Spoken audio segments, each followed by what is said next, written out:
기이알키 마을동. 한자대로라면 기이한 마을이라는 뜻의 한적한 시골 마을. 그곳에는 지금은 불에 타 사라진 작은 슈퍼가 있었습니다. 갑작스런 범아의 폐허로 변한 슈퍼.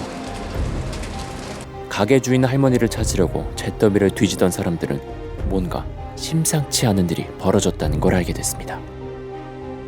흔적도 없이 사라져버린 할머니.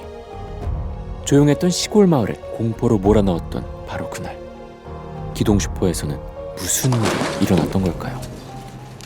할머니는 대체 어디로 사라진 걸까요?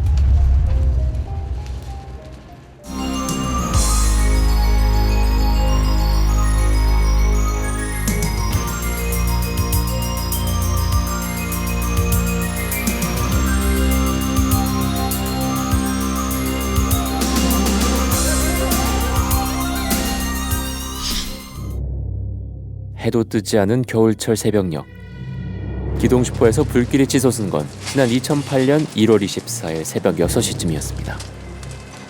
불은 순식간에 건물을 집어삼켰고 놀라 달려나온 주민들은 시뻘건 화염을 보고 발만 동동 굴렀습니다. 출입문이 안쪽에서 잠겨 있었기 때문에 건물 안에서 잠을 자던 할머니는 미처 빠져나오지 못한 듯 했습니다. 소방차 12대가 출동한 뒤야 잡힌 불길. 안에서 시신으로 발견될 줄 알았던 당시 77살 김순남 할머니는 마치 증발한 듯 사라졌습니다. 그리고 발견된 단 하나의 증거. 타담한 안방 장판에 할머니의 핏자국이 남아 있었습니다. 실종되기 전 할머니가 목격된 날짜는 불이 나기 이틀 전. 마을 사람들은 그날 일을 똑똑히 기억하고 있었습니다. 할머니는 이웃 주민에게 콩나물을 사달라며 1,000원을 건넸고 택배를 맡아달라는 옆집의 부탁을 평소처럼 들어주기도 했습니다. 소주를 사러 온 동네 아주머니가 할머니를 마지막으로 본 시각은 오후 6시쯤이었습니다. 그리고 이어진 놀라운 진술. 낮에 택배를 맡겼던 옆집 부부가 저녁 7시 반쯤 슈퍼에 들렸는데 가게가 평소보다 일찍 문이 닫혀 있었다는 겁니다. 한참 동안 슈퍼에 전화를 걸고 문까지 두드린 부부. 하지만 할머니는 아무런 대답이 없었다고 합니다. 그런데 누가 안에 있었던 것처럼 갑자기 슈퍼 안쪽 불이 꺼졌다는 겁니다. 한 10분 정도 됐죠? 나 불을 다 끄는 거야. 지금 진짜 이런 일은 안 하고 싶어요, 진짜. 그날 이후 슈퍼문은 굳게 닫혔고 할머니를 본 사람도 없었습니다. 할머니의 모습이 마지막으로 목격되고 이틀이 지난 1월 24일. 불이 난 걸 처음 본 사람은 매일 슈퍼를 지나던 운송기사였습니다. 운송기사 박 씨는 근처에 차를 세우고 소방서에 화재 신고를 했습니다. 불을 지른 사람이 현장에 있었다면 박 씨가 목격했을 수도 있지만 흔적은 찾을 수 없었습니다. 슈퍼가 동네와 거리가 떨어져 있고 주변에 CCTV도 없어 마땅한 단서도 없었습니다. 취재진은 전문가를 통해 현장을 꼼꼼히 분석해봤습니다. 탄 걸로 봤을 땐 이거보다 이쪽이 더 심하게 탔죠? 네. 그러니까 왼쪽입니다.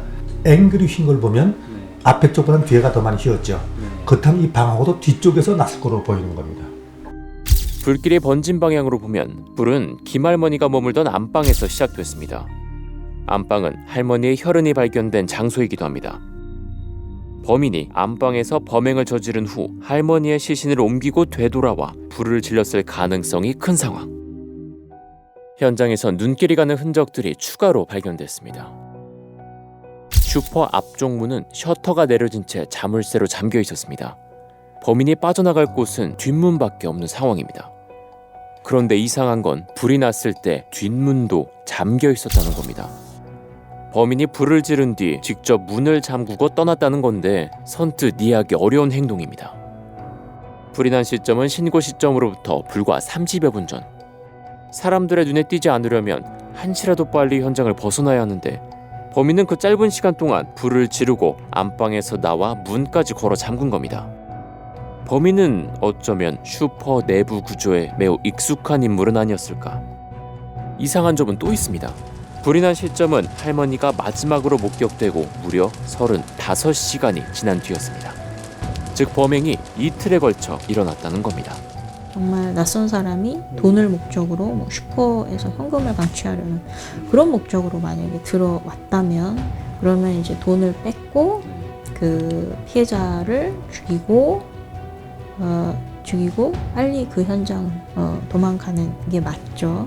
그런데 지금 범행은 그러니까 실종이 된 시점은 화요일 밤인데 목요일까지 이거를 끌었다라고 한다는 점은 다른 이유가 있고 이 사람한테는 자신의 정체를 숨겨야만 하는 굉장히 간절한 필요가 있는 건데 그렇다라고 한다면 그 피해자가 굉장히 잘 알고 있는 사람. 할머니가 사라진 직후 동네에는 이상한 소문이 떠돌기 시작했습니다. 김할머니를 죽인 범인이 할머니의 둘째 아들이라는 낙서가 마을 곳곳에 생겨난 겁니다. 둘째 아들은 다른 형제들보다 고향을 늦게 떠나 할머니와 사이가 유독 각별했습니다.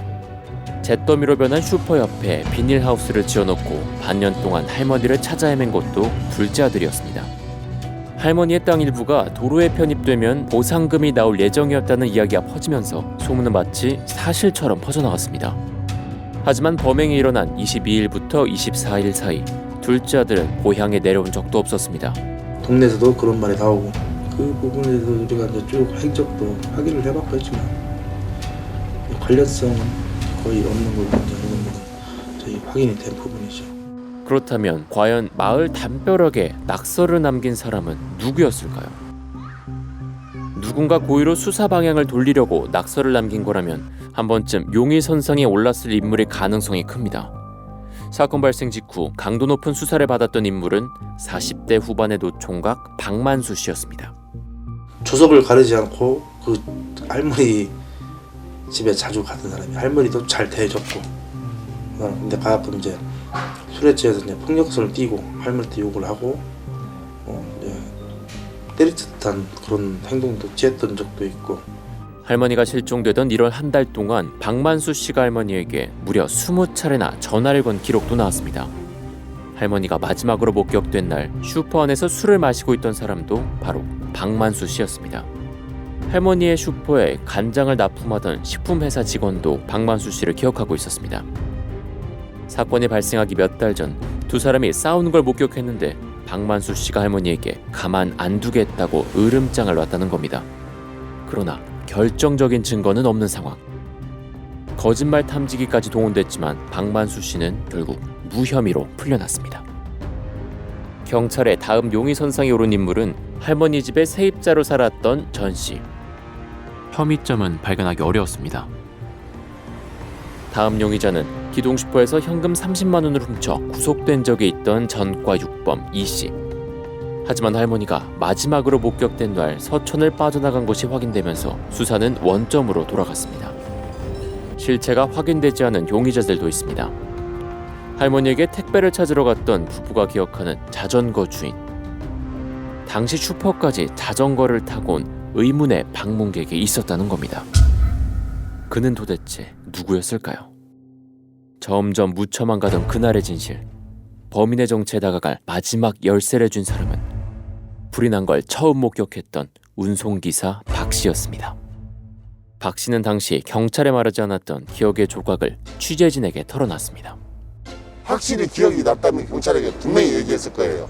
무슨 차를 어떤 종을 봤다. 근데 행여나 내가 잘못 봤나 수사에 혼선이 생길 수도 있고 아니면 전혀 관계없는 사람이 피해도 볼 수 있고. 그래서 그건 말을 안 했는데 에이, 여기서 옆에 저기 주차되어 있는 차를 본 것 같다.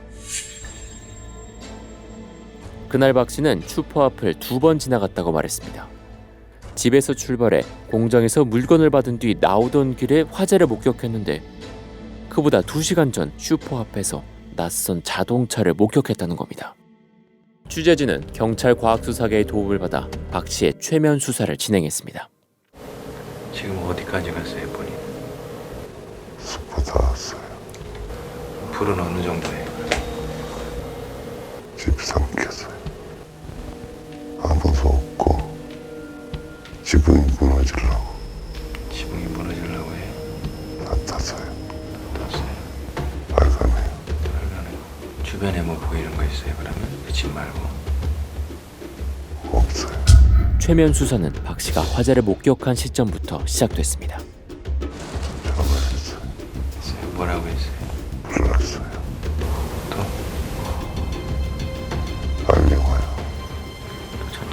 돌려보세요. 천천히 돌리면 뭐가 나와요? 출근하고 있어요. 자, 그러면 이제 다시 앞으로 천천히 돌려보세요. 그러면 이제 슈퍼가 보일 거예요. 슈퍼가 보이면 스탑 버튼을 누르세요. 기동 슈퍼에 불이 나기 2시간 전, 박 씨의 기억에는 무엇이 남아 있을까요? 길가에 뭐가 있어요? 안 보여요? 그런데 최면을 잘 따라오던 박 씨가 2시간 전으로 돌아간 순간 주변이 깜깜해진다고 말했습니다. 몇 번이나 다시 시도해봤지만 결과는 마찬가지였습니다. 무의식적으로 아무래도 이제 거부하는 게 있었던 모양이에요. 그래서 스스로 부담이 생기면서 그 부분에 대해서 아예 깜깜하게 그게 비춰지는 거죠. 범행 현장에서 목격된 마지막 단서는 그렇게 목격자의 기억 속으로 깊이 가라앉아 버렸습니다. 정체 모를 화염이 작은 보금자리는 물론 할머니의 흔적마저 앗아간 그날. 그날은 김순남 할머니의 생신을 꼭 하루 앞둔 날이었습니다. 하루아침에 할머니를 잃은 가족들은 아직 할머니를 떠나보내지 못하고 있습니다. 가족들의 마지막 바람은 할머니의 시신이라도 찾는 것이었습니다. 어쩌면 범인은 지금 아무렇지 않게 우리 곁을 활보하고 있을지도 모릅니다. 하지만 범인은 기억해야 할 겁니다. 이른 평생 자식들을 위해 살아온 할머니의 생명을 앗아간 대가와 가족들에게 영원히 아물지 않을 상처를 남긴 대가. 그 대가는 분명 작지 않을 거라는 걸 말입니다.